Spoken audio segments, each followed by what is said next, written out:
What's gone wrong with his economic plan? Prime Minister. Well, these are extremely difficult economic times. These are disappointing figures. They're not unexpected figures. They're what the Office of Budget Responsibility forecast a small decline in GDP at the end of last year. But I'll be frank with the honourable gentleman, I think they reflect three things. They reflect the overhang of the debt and the deficit that we have to deal with. They reflect the higher food and fuel prices that put a squeeze on household income towards the end of last year.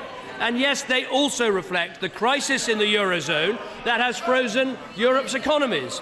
The forecasts for France, for Germany, for Spain, for Italy, for the end of last year, forecast as great a decline, or in many cases, a greater decline.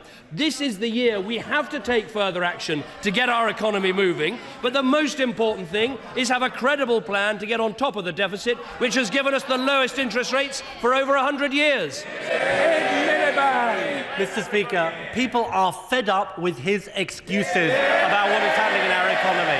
He and his Chancellor are but the byword for self-satisfied, smug complacency, and that is the reality.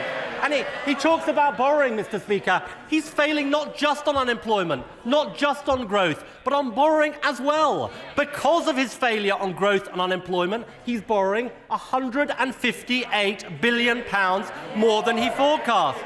And now we know. He said unemployment would fall. It isn't. He said our economy would grow. It hasn't. He said we're all in this together. We're not.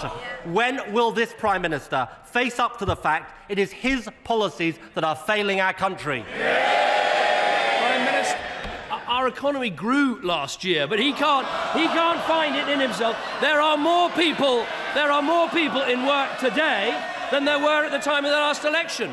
But we were given. The House must calm itself. We'll hear the Prime Minister. We were given a very clear instruction yesterday. At 5 o'clock in the afternoon, the Shadow Chancellor said the government should listen to the IMF and change course. At 7 o'clock in the evening, the IMF told us what we should do. They said this: we do not think that fiscal consolidation adds to the problem. Fiscal consolidation is part of resolving the problems facing the UK economy. That is the truth, Mr. Speaker. There are two parties in this country taking responsibility for clearing up the mess. There is one party refusing to take responsibility for causing the mess.